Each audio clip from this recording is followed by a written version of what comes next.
Hello बच्चों, मैं सभी का स्वागत करता हूं अपने प्यारे से महा टॉपर्स ऐप पे। बच्चों, आज अगर आप करंट इलेक्ट्रिसिटी नाम का चैप्टर पढ़ रहे हो तो आपको इसका बेसिक पता होना बहुत जरूरी है। यही chapter electric current through conductor बोल के एक 11th में था। उसका बेसिक, करंट किसको कहते हैं, चार्ज किसको कहते हैं, रेजिस्टेंस क्या होता है, सीरीज रेजिस्टेंस, पैरेलल रेजिस्टेंस, इन सभी के बारे में आज डिस्कशन होने जा रहा है। तो बच्चों, सबसे पहले लाइक और शेयर करते रहना भाई। चलिए बढ़ते आगे। सबसे पहले, सभी ने तो सुना भी होगा, शायद कुछ चीजें आपको पता भी होगी तो बहुत बढ़िया, अगर नहीं पता है तो हमारे साथ करते रहो, मजा आता है। चलिए देखते हैं करंट किसको कहते हैं। The rate of flow of electric charge through conductor is called as the electric current. मतलब कोई भी कंडक्टर में से चार्ज फ्लो हो उसको करंट कहते हैं। Flow of charge, simple word में ऐसे भी बोल सकते हैं, flow of charge in conductor is called as current. ठीक है, फ्लो ऑफ चार्ज। जैसे कि कोई कंडक्टर है, क्या होता है कि आपको ये जो कंडक्टर मतलब वायर जो घर में है उसको मैंने जूम किया है इसलिए बड़ा दिख रहा है। आप बोलोगे एवढा है ना, इतना बड़ा कंडक्टर, एवढा मोटा कंडक्टर कुठून आणला सर, है ना। तो यही कंडक्टर है, ठीक है। अब क्या होता है कि सभी को पता होना चाहिए कि कोई भी एटम में बीच में होता है न्यूक्लियस। जैसे कि मैं सोडियम की बात करूं तो सोडियम में 11 इलेक्ट्रॉन होते हैं, पता है ना आपको। तो पहले कक्षा में 2, दूसरे कक्षा में 8 और जो तीसरे कक्षा में जो है उसको कहते हैं वैलेंस इलेक्ट्रॉन। जैसे कि पहले कक्षा में 2, 1, 2, दूसरे कक्षा में 8, देखो 1, 2, 3, 4, 5, 6, 7, 8 और जो तीसरे कक्षा में 1 इलेक्ट्रॉन। आप समझ रहे हो। तो यहाँ पे जब भी इलेक्ट्रिक फील्ड अप्लाई करने के बाद ये जो इलेक्ट्रॉन है वो फ्री हो सकता है। क्या हो सकता है? ये इलेक्ट्रॉन फ्री हो सकता है। तो ये इलेक्ट्रॉन जो फ्री होता है ये कंडक्टर में, है ना, ये मेटल बोल सकते हैं, तो ये रैंडम डिसऑर्डर मोशन में मूव होते रहते हैं, ऐसे रैंडम डिसऑर्डर मोशन। ठीक है, ये रैंडम डिसऑर्डर मोशन में हो सकते हैं। आप समझ रहे हो, दिख रहा है ये, ओके। बट इसके अक्रॉस में अगर इलेक्ट्रिक फील्ड अप्लाई करोगे, मतलब जो कि सेल, मैं आपको सेल दिखाना चाहता हूं। ये सेल जो होता है वो होता है, ये 2 सेल होते हैं, मैं दिखाऊंगा आपको, एक एसी और एक डीसी। जो एसी होता है हमारे घर में जो आता है उसका सिंबल ये है मेरे बच्चे, समझ रहे हो, ये एसी का सिंबल है, अल्टरनेटिंग करंट बोलते हैं एसी का। और हम लोग जो लगाते ना ये डीसी है। डीसी मतलब ये देखो, ये हायर पोटेंशियल, लोअर पोटेंशियल, समझे क्या। तो ये मेरे हाथ में जो दिख रहा है सेल दिख रहा है सबको, ये सेल जो है बच्चों ये नीचे वाला डीसी सोर्स है, इसको डीसी बोलते हैं।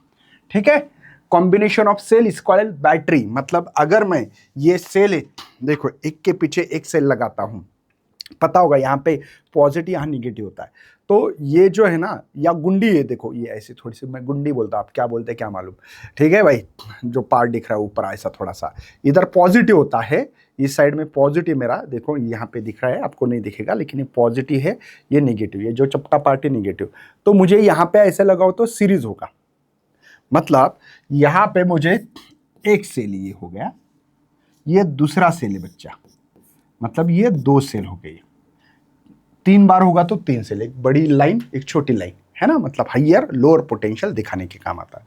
अगर इसी कंडक्टर को मैं अगर सेल लगा दूं, इलेक्ट्रिक फील्ड अप्लाई करूं, हायर पोटेंशियल ये लोअर पोटेंशियल, ठीक है बेटा, ओके। तो क्या होगा, ये इलेक्ट्रॉन के ऊपर कौन सा चार्ज है? निगेटिव। ये कौन है? निगेटिव। तो इलेक्ट्रॉन इधर आएंगे, समझ में आ रहा है आपको। निगेटिव निगेटिव रिपल्शन होता है, पता है ना। और यहाँ पे देखो, ये निगेटिव ये पॉजिटिव अट्रैक्शन हो जाएगा। आप समझ रहे हो मेरे बच्चे, ओके। देखो, निगेटिव निगेटिव रिपल्शन और ये निगेटिव पॉजिटिव अट्रैक्शन, तो इसलिए इलेक्ट्रॉन मूव होंगे कहाँ से, है ना, निगेटिव से पॉजिटिव। बट कन्वेंशनल करंट का डायरेक्शन होता है इसके अपोजिट दिशा में, higher potential to the lower potential. जैसे कि 2 पानी की टाकी है मेरे पास, ये देखते हैं, ठीक है, और ये पानी से भरे वाली, ऐसे पूरी की पूरी भरे वाली, ठीक है, ये पूरी भरे वाली। दूसरी एक पानी की टाकी है, सेम टू सेम, लेकिन ये एम्प्टी है, यहाँ पे मैंने लगाया था कॉक, ठीक है। अब हायर किसको बोलेंगे? जब पानी की टाकी ए है वो हायर पोटेंशियल है और जो एम्प्टी टाकी है लोअर पोटेंशियल है। पानी कब तक बी में ट्रांसफर होगा अगर कॉक चालू करोगे तो। सिंपल सी बात होगी, सबको पता भी लगा होगा। तब तक होगा सर दोनों में लेवल सेम ना हो जाए। मतलब देखो ये पानी इस ए टांकी में से बी में जा रहा है, ए टंग से बी जा रहा है भाई, समझा क्या? समझ में आ रहा है? कब तक जाएगा? जब तक higher potential to lower potential था। अब दोनों की लेवल सेम होगी, इक्वल, तो इसके अंदर डिफरेंस नहीं रहेगा, पोटेंशियल डिफरेंस सेम बोलते हैं। करंट भी वैसा ही, ये जो सेल है आपने देखा होगा कुछ दिन चलता है, कुछ दिन के बाद हमको फेंक देना पड़ता है क्योंकि पोटेंशियल डिफरेंस नहीं रहा, सेल खराब होता है, इसके अंदर केमिकल होता है, देखा होगा आपने। तो ये जो है करंट क्या है? तो करंट है फ्लो ऑफ चार्ज, ये जो चार्ज फ्लो हो रहा है ना उसी को करंट बोलते हैं। फिर ये direction current higher to lower क्यों है? कन्वेंशियल करंट है, कन्वेंशियल करंट है वो डायरेक्शन दिखाने के लिए, ठीक है। एक्चुअली करंट मतलब क्या? Flow of charge. तो करंट का सिंबल होता है आई, इसीलिए फार्मूले में लिखा है I is equal to Q by T, मतलब फ्लो ऑफ चार्ज, एक सेकंड में कितना चार्ज फ्लो कर रहा है। Cross section area, cross section area समझते हो ना? क्रॉस सेक्शन एरिया में से ये क्रॉस सेक्शन एरिया है, पता है आपको, ये ऐसा, तो इसमें से कितना करंट एक सेकंड में फ्लो हो रहा है उसी को करंट कहते हैं, क्यू बाई टी। और इसका एसआई यूनिट होता है बच्चों एम्पियर, एम्पियर है एसआई यूनिट, ठीक है, ये याद रखना, एसआई यूनिट है एम्पियर, एम्पियर है। आई करंट है, क्यू चार्ज है, टी टाइम है। करंट का यूनिट क्या है? एम्पियर। करंट का यूनिट क्या है बच्चों? एम्पियर। अगर आपको इसकी डेफिनेशन ही बनानी है तो करंट को हम लोग 1 एम्पियर से गिनेंगे, चार्ज 1 कूलम और टाइम 1 सेकंड। मैं ऐसे भी बोल सकता हूं what is the 1 ampere current flow कब होगा इस क्रॉस सेक्शन, इस कंडक्टर से, सॉरी। तो क्या बोलोगे आप? सिंपल सी, 1 कूलम चार्ज या 1 सेकंड में 1 कूलम अगर चार्ज कोई कंडक्टर में से फ्लो हो तब उस कंडक्टर में से जो करंट फ्लो होने वाला है 1 एम्पियर है बच्चा। कितना है? 1 एम्पियर है। बात समझी होगी, बहुत आराम से बताने की कोशिश कर रहा हूं। दोबारा देखो, मैंने बोला कि ये क्रॉस सेक्शन वायर है, ये वायर है या कंडक्टर बोला इसे। कंडक्टर में 1 सेकंड में 1 कूलम अगर चार्ज फ्लो हो तब 1 एम्पियर करंट फ्लो हो रहा है इस कंडक्टर में से, ये बता सकते हैं। चलिए, रेजिस्टेंस किसको कहते हैं?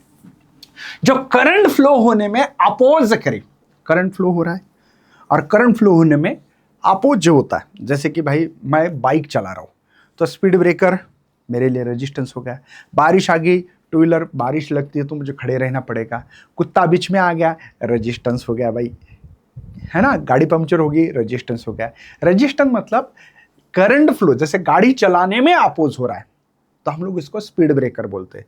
वैसे यहां पे करंट फ्लो करता है कोई कंडक्टर वैसे, तो उस करंट फ्लो होने में अपोज हो, चार्ज फ्लो होने में अपोज हो, उसी को रेजिस्टेंस कहते हैं। ये फार्मूला बाद में देखेंगे, V by I, Ohm's law है, V is equal to I R, मैं पढ़ाऊंगा, ठीक है, समझ में। रेजिस्टेंस का सिंबल ऐसे होता है, current higher potential to the lower potential होता है बेटा, ठीक है। चलिए बढ़ते आगे। देखो ड्रिफ्ट स्पीड किसको कहते हैं? मैं ये फार्मूला याद रखना है तो रखो, नहीं रखा तो चलेगा, मैंने दे दिया आपको एक एडवांस में, भाई आता है तो देख लेना। पहले ड्रिफ्ट स्पीड किसको कहते हैं? एक्चुअल में क्या होता है, कोई भी कंडक्टर है, वायर है, वायर को जूम किया मैंने, घबराओ मत, ये इतना बड़ा वायर होता है क्या? नहीं होता है, मुझे भी पता है। क्या होता है बच्चों, जैसे कि अगर मैं यहाँ पे कोई बैटरी लगाता हूँ, कॉम्बिनेशन ऑफ सेल है ना, हायर लोअर, तो क्या होता है, कोई भी चार्ज है, समझो चार्ज निकल गया, एक्चुअली इधर से इधर आना चाहिए, मैं उल्टा निकाल रहा हूँ तो टेंशन मत लेना, नहीं तो बोलोगे नहीं तो इधर से भी निकालो, मैं लेफ्टी नहीं हूँ ना इसलिए नहीं निकाल पाऊंगा, नहीं तो ठीक है। आप देखते क्या होता है कि समझो आपको पता है कि ये कंडक्टर है, कंडक्टर के अंदर क्या होंगे, एटम्स होंगे, न्यूक्लियस एटम है, बहुत सारी चीजें हैं। तो ये इलेक्ट्रॉन ऐसा नहीं है सीधा नहीं भाग सकता है, जैसे सीधा इलेक्ट्रॉन भाग रहे भाई कोई तकलीफ ही नहीं है, ऐसा नहीं होता है। एक्चुअल में बीच में न्यूक्लियस है, कुछ है, एटम्स है, तो ये इलेक्ट्रॉन को पहले ऐसा जा रहा है, फिर ऐसा जाना पड़ेगा, शायद ऐसा भी जा सकता है, फिर ऐसा जा सकता है, फिर ऐसा गया, फिर यहाँ पे आ गया।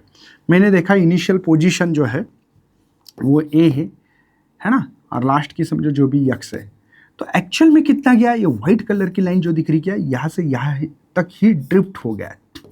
ड्रिफ्ट मतलब समझ रहे हो ना, ड्रिफ्ट मतलब आगे लेके जाना, यहाँ से यहाँ देखो ए से एक्स ही गया, तो इस वेलोसिटी को या स्पीड को ड्रिफ्ट स्पीड कहते हैं, ड्रिफ्ट स्पीड, समझ में आ रहा है। एक्चुअल में कहाँ से गया भाई, ए से बी गया, ऐसे बोल सकते हैं, ए से बी गया, बी से सी गया, सी से डी गया, डी से ई गया, यहाँ पे एफ गया, है ना, एफ से एक्स गया। तो एक्स जो दिख रहा है वो आगे डिस्प्लेसमेंट कितना किया उसने, उसको ड्रिफ्ट वेलोसिटी, ड्रिफ्ट स्पीड नहीं, ड्रिफ्ट वेलोसिटी बोल सकते हैं। ये फार्मूला देखना है तो आई बाई एन ए ई, तो यहाँ पे दिया है वी डी क्या है, ड्रिफ्ट वेलोसिटी, आई क्या है, करंट है, एन क्या है, यहाँ पे numbers of density of electron, electron की डेंसिटी कितनी कितनी ज्यादा इलेक्ट्रॉन के नंबर्स ऑफ संख्या, ए इज द एरिया और ई इज द चार्ज बेटो। चलो ओहम्स लॉ, अब मैं ओहम्स लॉ के लिए कुछ प्रैक्टिकली चीजें तो पूरी तो नहीं कर सकता हूँ, लेकिन जो मेरे पास दो सेल है, इन सेल को लेके मैं आपको समझाने की कोशिश करूंगा। मेरे पास ये सेल है, इस सेल को मैंने एक वायर लिया और एक छोटा बल्ब होता है जो टॉर्च में होता है, देखा होगा। एक सेल पे जो टॉर्च ब्लिंक करेगा, नहीं ब्राइटनेस देखो क्या होगा। अब मैंने क्या किया, ध्यान से देखना, सीरीज में लगा दिया, मतलब ये जो है ना हायर लोअर पोटेंशियल, इस लोअर को इसका हायर होना चाहिए ऐसे। अब दो सेल लगाए, बाद में वही वायर वही बल्ब, क्या होगा, वो बल्ब ज्यादा ग्लो करेगा, करेगा ना, ब्राइटनेस ज्यादा होगा। मतलब क्या, चलो मैं ये प्रैक्टिकली समझाने की कोशिश कर रहा हूं, थोड़ा सा समझ लीजिए, इमेजिन करना बहुत जरूरी है। एक सेल है मेरे पास, ऐसे देखो, एक छोटा सा सेल ले लिया, यहाँ हायर पोटेंशियल या लोअर पोटेंशियल है। मैंने क्या किया, एक वायर ले लिया, इसको एक बल्ब ले लिया, ठीक है, ओके। आप देखा यहाँ पे ये लाइट कुछ इस तरीके से लाइट इमिट कर रहा है, इसकी ब्राइटनेस कम है, 3 लाइन दिख रही है। अब मैं 2 सेल लगाऊंगा, एक पहला सेल इसका हायर लोअर, दूसरा एक सेल है, दूसरा एक सेल है या हायर लोअर है, ठीक है। यहाँ पे मेरे पास, ठीक है, बल्ब वही है, ठीक है, भले मेरे से छोटा बड़ा बल्ब होता होगा, बल्ब वही है, खाली सेल बढ़ा दिया, सीरीज में लगा। मैंने देखा कि ये जो लाइट ग्लो हो रहा है, इसकी ब्राइटनेस है पहले से कहीं गुना ज्यादा है। देखो यहाँ पे 3 ही लाइन थी, यहाँ पे ज्यादा लाइन दिख रही होगी आपको। इसका मतलब क्या, बल्ब को अक्रॉस में आपने पोटेंशियल लगाया तो करंट फ्लो होगा, ऐसे देखो यहाँ पे भी करंट फ्लो होगा, लेकिन फर्क क्या होगा, यहाँ करंट आए है तो यहाँ 2 गुना ज्यादा होगा, क्योंकि सेल से में यहाँ पे इस सेल पे पोटेंशियल लिखा होता है, मैं पढ़ के बताऊंगा आपको। यहाँ पे 1.5 कुछ तो लिखा है भाई, 1.5 वोल्ट का है, मतलब 1.5 वोल्ट का है, और ये भी 1.5, तो 3 हो गया, तो करंट भी बढ़ेगा। करंट क्या होगा बच्चों, बढ़ेगा। तो हमने क्या सीखा, हमने ये सीखा सर कि potential is directly proportional to the I लिख सकते हैं। कोई टेंशन है तो बता दो भाई, V directly proportional to the I लिख सकता हूं, मतलब यहां पे जितना पोटेंशियल बढ़ाओगे उतना करंट बढ़ता रहेगा, ठीक है। अब एक्चुअल में कुछ अपोज होता रहता है, वो पकड़ रहे हैं, ओहमिक नॉन ओहमिक कंडक्टर भी होते हैं सेमीकंडक्टर में, वो बाद में मैं पढ़ाऊंगा आप लोगों को। लेकिन फिलहाल के लिए क्या याद रखना है, पोटेंशियल बढ़ने से करंट बढ़ता है। तो यहाँ पे V इक्वल टू लिखना है तो कुछ कांस्टेंट लिखना पड़ेगा, वो लिखा मैंने R इज द रेजिस्टेंस बेटा, R is the resistance, V is the potential difference, ठीक है ना। पोटेंशियल डिफरेंस होता है, पोटेंशियल डिफरेंस क्या होता है, जैसे कि ये पॉजिटिव तो यहाँ पे 5 वोल्ट लिया मैंने प्लस, निगेटिव तो यहाँ पे 0, देखो डिफरेंस है कि ना, 5 वोल्ट और 0 में। यहाँ पे प्लस का मतलब प्लस ही नहीं बोला, माइनस मतलब माइनस ही नहीं, हो सकता है कि यहाँ जो डिफरेंस जो दे रहे हैं आप, वो ये भी तो हो सकता है -2 -5, देखो यहाँ पे भी पोटेंशियल डिफरेंस हो गया है, बट ये हायर पोटेंशियल है, -2 -5 लोअर पोटेंशियल, हो सकता है प्लस भी हो सर, यहाँ पे 3 वोल्ट है और यहाँ पे +1 वोल्ट है, डिफरेंस है, देखो 2 और 3 डिफरेंस है। -2 वोल्ट, ये ना क्या -2 -5 से बड़ा है वाला, माइनस नंबर है, नहीं तो बच्चों को लगेगा सर ऐसे कैसे, हाँ माइनस में जितना बड़ा नंबर उतना छोटा होता है, पता है ना डिफरेंस। ऐसा जरूरी होता है कि हायर को प्लस ही हो, लोअर को माइनस ही हो, ऐसा जरूरी नहीं, प्लस प्लस भी हो सकते हैं, माइनस माइनस भी हो सकते हैं, हम लोग लिखते हैं ऐसे समझाने के लिए, सिंबॉलिकली रिप्रेजेंटेशन है डीसी सोर्स का।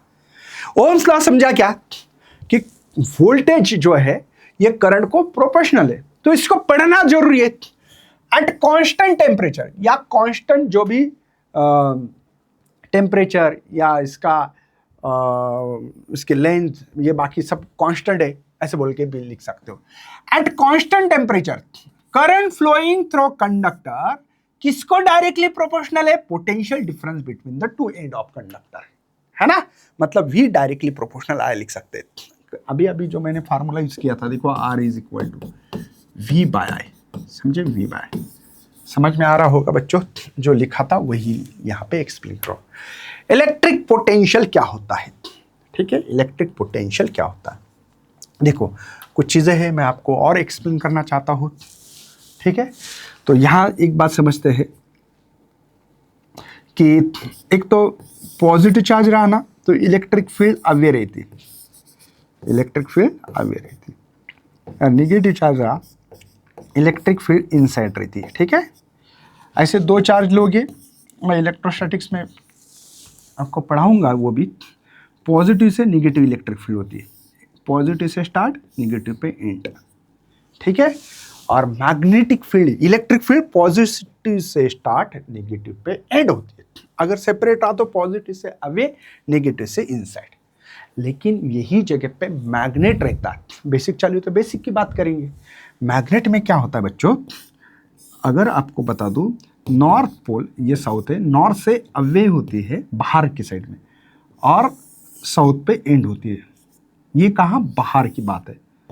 आउटसाइड में नॉर्थ से मैग्नेटिक फील्ड निकलती है, साउथ पे एंड होती है, और इनसाइड में साउथ टू नॉर्थ होती है, साउथ टू नॉर्थ होती है। बात समझ में आ रही कुछ, मतलब ये क्लोज लूप है बच्चों। किसी ने पूछा है कि magnetic field is always start from north और एंड फ्रॉम साउथ, बोट बताना है उसको, भाई ये आउटसाइड में होता है, इनसाइड में साउथ टू नॉर्थ होता है, ये क्लोज लूप होता है। इलेक्ट्रिक फील्ड क्लोज लूप नहीं है, पॉजिटिव से जाके निगेटिव पे एंड होता है, ऐसा नहीं। यहाँ पे नॉर्थ से साउथ, समझ में आ रहा है आपको, कोई टेंशन नहीं होनी चाहिए, एक कॉन्सेप्ट था इसलिए बताना जरूर। पोटेंशियल देखते हैं। Electric, the work done bringing the unit positive charge from infinity two point the electric field इस कॉल्ड द इलेक्ट्रिक पोटेंशियल बोलते हैं, और इसका फार्मूला वर्क अपॉन चार्ज। देखो, work done bringing the unit positive charge from infinity two point the electric field इस called the electric potential. मतलब समझाओ sir. चलो मैं इसको हटा दे रहा हूँ बाकी चीज़ों को, ठीक है। देखो मेरे पास नहीं क्या, एक पॉजिटिव चार्ज ऐसा समझे, एक कहीं दूर पॉजिटिव चार्ज है जो कि R is equal to infinity पे है, R is equal to infinity पे है, समझ में आ रहा है।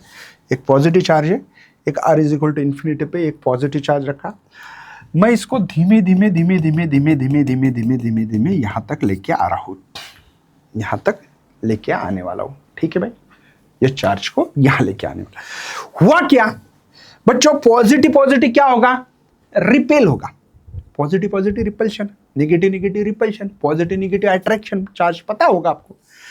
लेकिन मैं जबरदस्ती लेके आ रहा हूं ऐसे, तो क्या होगा, मैंने इस इलेक्ट्रिक फील्ड, क्योंकि पता है ना पॉजिटिव चार्ज तो इलेक्ट्रिक फील्ड अवे रहती है, ऐसी अवे रहेगी, अवे, ये भी अवे, तो दोनों इलेक्ट्रिक फील्ड एक दूसरे को रिपेल करेंगे। अब रिपेल करेगा, मैं जबरदस्ती लेके आ रहा हूं। तो जब किसी के अगेंस्ट में काम करते हैं तब वर्क डन होता है। जैसे इस मार्कर को ऊपर फेंक रहा हूं, कमेंट में लिखो, बोला किसके अगेंस्ट में लिखा, भाई ग्रेविटी के अगेंस्ट में। मैं चल रहा हूं किसके अगेंस्ट में, फ्रिक्शन के अगेंस्ट में। तो वैसे देखो यहां लिखा है work done bringing the unit positive charge, कहां से, from infinity point electric field, electric field है ना, इसी को इलेक्ट्रिक पोटेंशियल। और इसीलिए क्या करना पड़ेगा, मैं क्या कर रहा हूं, वर्क अपॉन चार्ज, यही पोटेंशियल का formula, work upon charge, work upon charge. ये पोटेंशियल है, W वर्क है, Q चार्ज है। इलेक्ट्रिक पावर देखते हैं, इलेक्ट्रिक पावर, चलो समझते हैं, देखते हैं। The rate at which the electric energy is consume या converted in the other form of energy is called the electric power, है ना। जैसे कि केमिकल एनर्जी, इसके अंदर केमिकल है, केमिकल का इलेक्ट्रिकल में मैंने कन्वर्ट किया, इलेक्ट्रिकल से, समझे ना, ये कौन है, केमिकल, इसके अंदर केमिकल टू इलेक्ट्रिकल एनर्जी में मैंने कन्वर्ट किया। तो ये फार्मूला है, जैसे कि यहाँ पे देख पा रहे कि VI, कभी कभी हम लोग 12th में ऐसे भी EI भी इस्तेमाल करेंगे, E is the EMF, I is the current. ये AC सर्किट नाम का चैप्टर है, वहाँ पे भी मैं इस्तेमाल करूँगा, ठीक है। फार्मूला याद रखो, P is the electric power है, V इज द पोटेंशियल है, I इज द करंट है, ठीक है। चलिए आगे रेजिस्टेंस। रेजिस्टेंस क्या होता है मैंने ऑलरेडी बताया, दोबारा बोल रहा है। रेजिस्टेंस एक करंट फ्लो करने के लिए नहीं, करंट को अपोज करने के लिए इस्तेमाल करते हैं। इसीलिए resistance is the electrical component है, oppose the flow of electric current. Electric current flow होने में जब अपोज होता है तब उसको रेजिस्टेंस कहते हैं। इस लेवल पे देखा कलर कोडिंग पता है बेटा, है ना, देखा है ऐसे कलर कोड, कलर कोड ये रेजिस्टेंस होता है, ये सिंबल है। और ये करंट फ्लो होने में अपोज करने वाला कंपोनेंट है, इलेक्ट्रिकल कंपोनेंट है ये, ठीक है। देखा आपने, इसी कलर से उसकी वैल्यू निकालते है ना। V B ROY Great Britain very great wife, नाम सुना है, V B ROY very great Britain. ये कलर कोड से इसकी वैल्यू निकालते कितने ओहम का है। हम लोग वो नहीं पढ़ेंगे लेकिन पता होना चाहिए। रेहोस्टैट क्या होता है, रेहोस्टैट ये ऐसा देखा है प्रैक्टिकल लैब में, यहाँ पे ये नहीं क्या वायर रहती है ऐसे बाउंड करते हैं, लेंथ बढ़ी तो रेजिस्टेंस बढ़ता है, लेंथ बढ़ी तो रेजिस्टेंस बढ़ता है, इसलिए लेंथ बढ़ा के रेजिस्टेंस बढ़ाते हैं। ये वेरिएबल रेजिस्टेंस है भाई, ये फिक्स रेजिस्टेंस है, इसको बदल नहीं सकते हम लोग। इसकी वैल्यू अगर यहाँ पे किसी ने लिखी कि 2.2 किलो ओम, तो ये वैल्यू उतनी ही रहेगी। यहाँ पे इसको हटा के ऐसे ऐसे ऐसे ऐसे करके इसकी वैल्यू चेंज की जाती है, ठीक है, समझ में आ रहा है। तो रेहोस्टैट एक वेरिएबल रेजिस्टेंस है और ये फिक्स रेजिस्टेंस है, इसको बदला नहीं जा सकता। इसको बदल सकते हैं, use to control the current in electric circuit and change in the resistance. Resistance change होता है और रेजिस्टेंस चेंज हुआ तो करंट चेंज होगा, क्योंकि करंट को अपोज करने का काम रेजिस्टेंस करता है। अगर रेजिस्टेंस बढ़ा तो करंट कम होगा, करंट बढ़ा मतलब रेजिस्टेंस कम किया, तो ये चेंज या वेरिएबल करने वाला। और इसका सिंबल ऐसे होता है, देखो यहां से ध्यान से देखना, ठीक है। चलो, कॉम्बिनेशन ऑफ रेजिस्टेंस देखो यार, दो होते हैं, एक सीरीज और एक होता है parallel.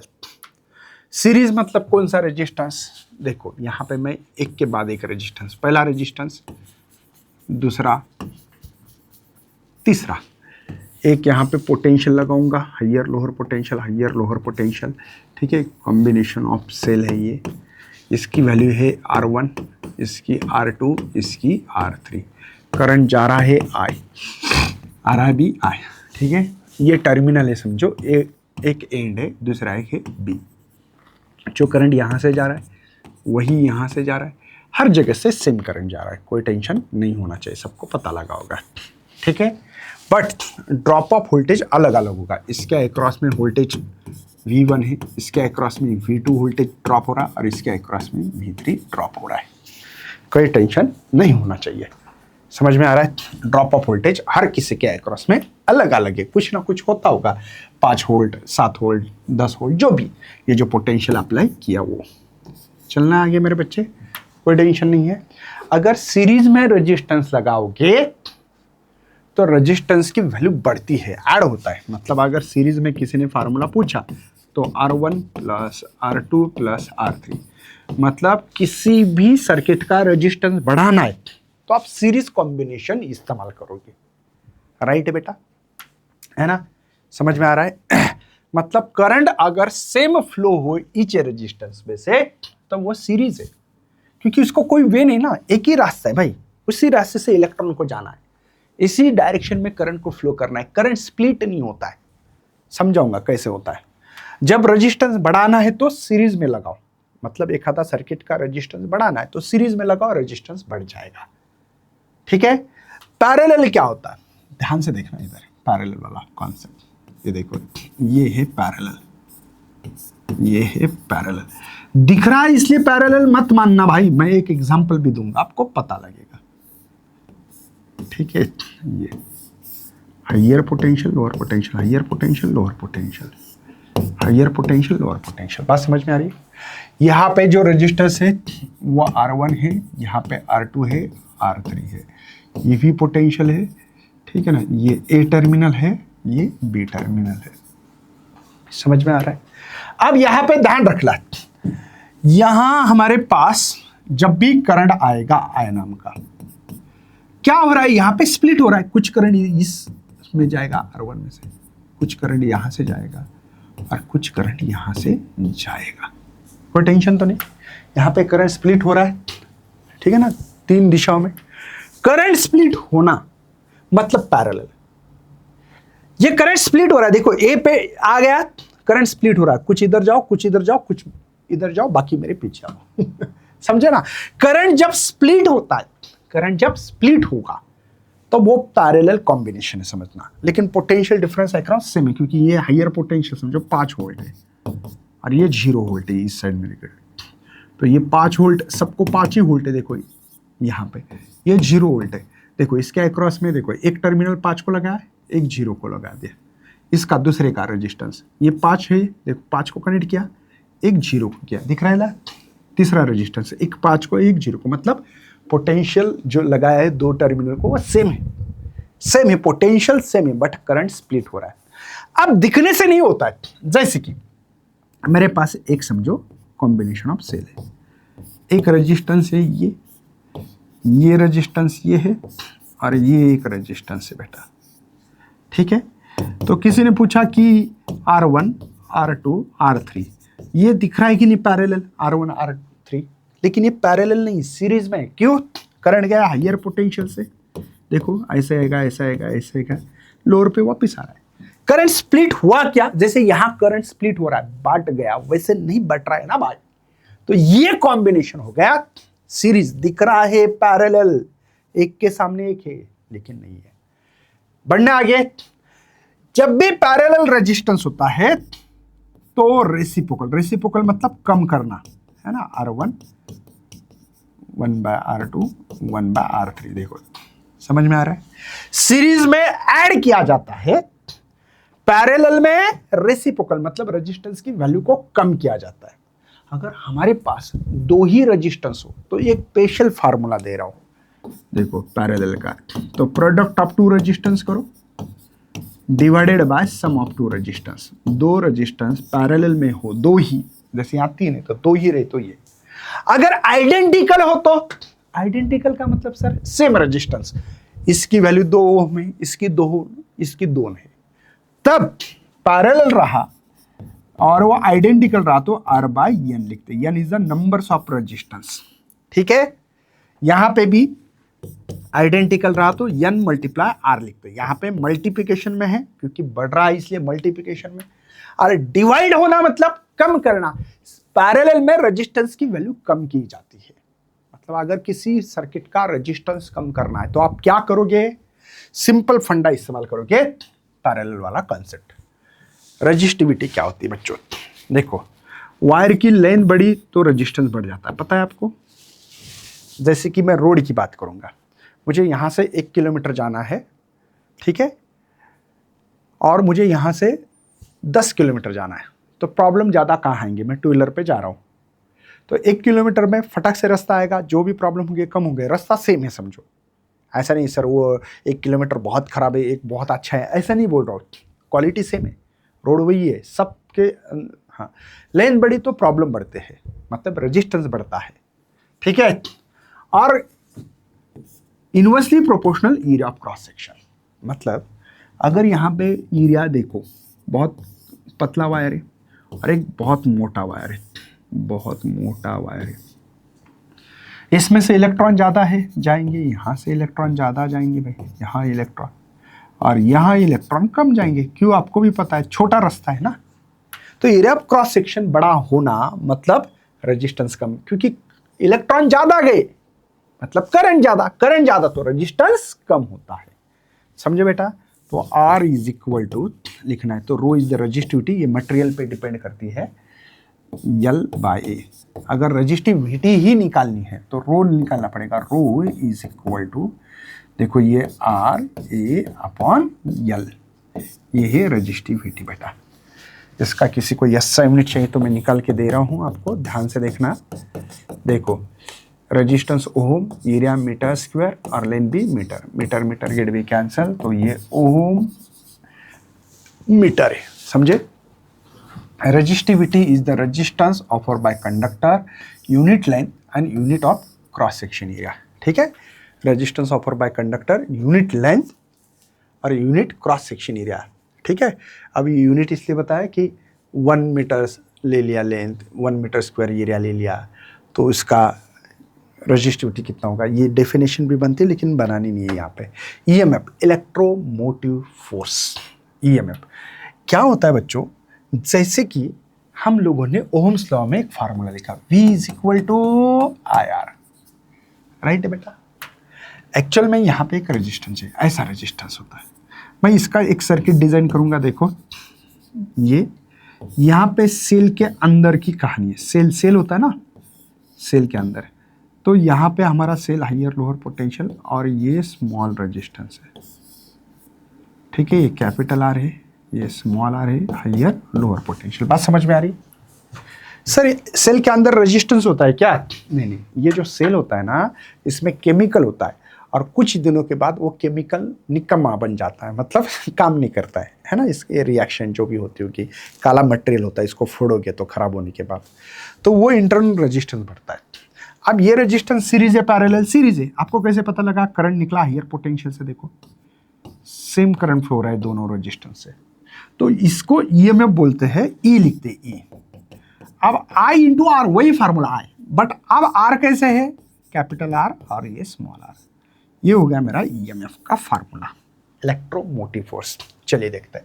Electromotive force is the work done by source moving the unit positive charge around the complete circuit. Complete circuit में जो चार्ज मूव हो रहा है, चार्ज मूव होना मतलब वर्क होता है। देखो ना, वर्क डन बाय सोर्स, ये सोर्स वर्क कर रहा है, यूनिट पॉजिटिव चार्ज अराउंड कैसे? कंप्लीटली हाइयर पोटेंशियल से गया लोअर पोटेंशियल पे आ गया पॉजिटिव चार्ज, ठीक है।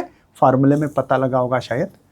सेल सीरीज और पैरेलल, जैसे कि सीरीज में कैसे होता है, ये सेल दिख रहा है आपको, यहाँ पे एक गुंडी होती है और यहाँ चपटा पार्ट होता है। गुंडी वाला पार्ट पॉजिटिव है, ये नेगेटिव, वहाँ पे देते पॉजिटिव नेगेटिव।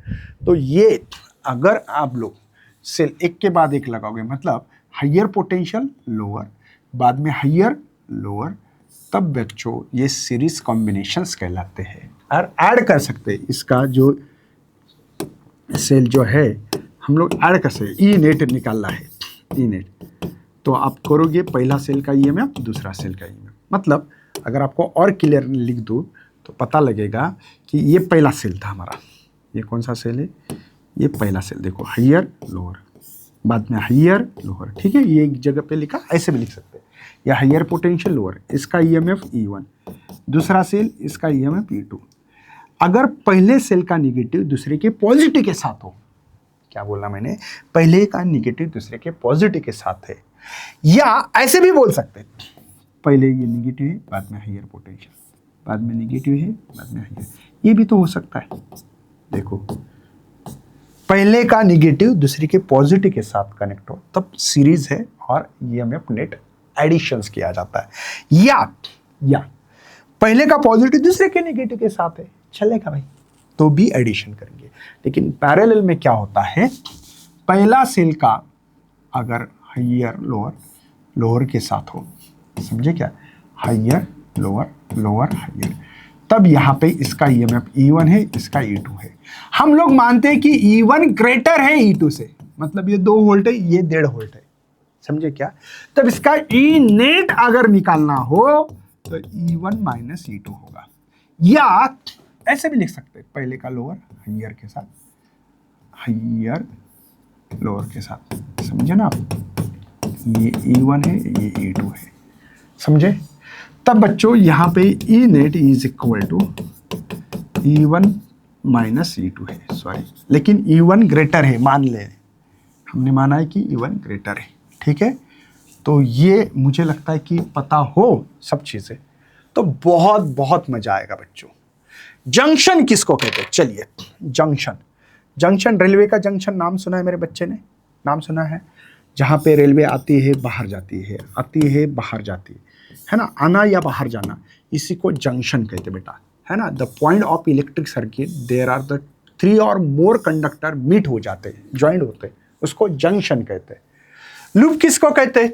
देखो, close conducting path electrical circuit हो, क्लोज मतलब करंट निकला हाइयर पोटेंशियल से, कहां पहुंचेगा सर? लोअर पोटेंशियल, क्लोज हो गया ना, इसको लूप बोलते हैं। ब्रांच किसको कहते हैं? The portion of circuit between 2 junction, 2 junction, ये एक जंक्शन है, आपको कैसे पता लगा? 3 या 3 से ज्यादा वायर रहा तो जंक्शन, ये एक जंक्शन है, इनके बीच वाले को ब्रांच कहते हैं। मतलब ए से बी एक ब्रांच होगी, ये बी, समझो मैंने इसको बी माना है, ठीक है ना। ये जंक्शन है ए और ये बी जंक्शन है, इनके बीच में ये जो लाइन निकाल रहा हूं ये ब्रांच है, ठीक है। हम लोगों को किरचॉफ्स लॉ में इस्तेमाल करना है। किरचॉफ्स लॉ नहीं पता है तो टेंशन मत लेना, मैं पढ़ाऊंगा। किरचॉफ्स लॉ में दो लॉ होते, क्या है, सीरीज और parallel resistance. Series and parallel resistance कई कॉन्सेप्ट नहीं लगता, तो ऐसे समय पे हम लोगों को किरचॉफ्स लॉ लगाना पड़ता है कॉम्प्लिकेशन को इजी करने के लिए। तो ये नहीं समझेगा, मुझे पता है, जब मैं चैप्टर पढ़ा रहा हूँ, शौर्य बैच है हमारी महा टॉपर्स ऐप में, उसमें बहुत डिटेल में लिया है पहले, ठीक है। तो बस इतना ही लिखूंगा, algebraic sum of electric current is equal to 0।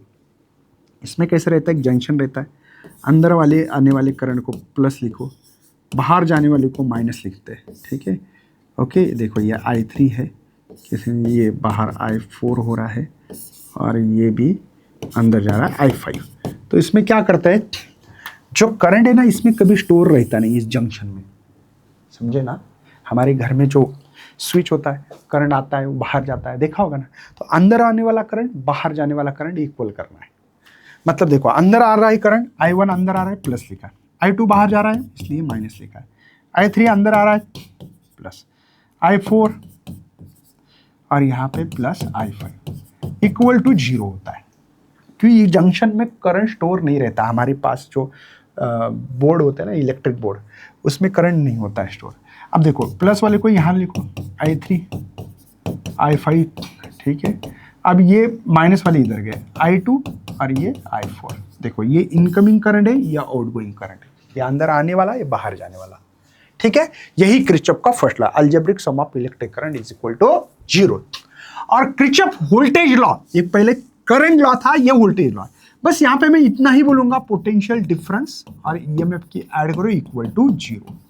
बच्चों इसमें करंट के बारे में बताया, ये इसलिए चार्ज को कंजर्व करता है, KCL, Kirchhoff current law charge को कंजर्व करता है, और किरचॉफ वोल्टेज लॉ एनर्जी को कंजर्वेशन करता है। इतना ही बोल सकते हैं। पोटेंशियोमीटर, बच्चों जहां पे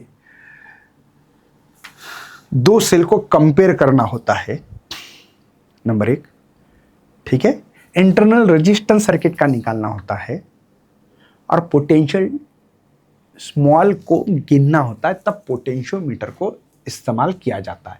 पोटेंशियोमीटर एक डिवाइस है ना, ये ideal volt meter use the current measure करता है, सबको पता है, पोटेंशियल डिफरेंस मेजर करता है।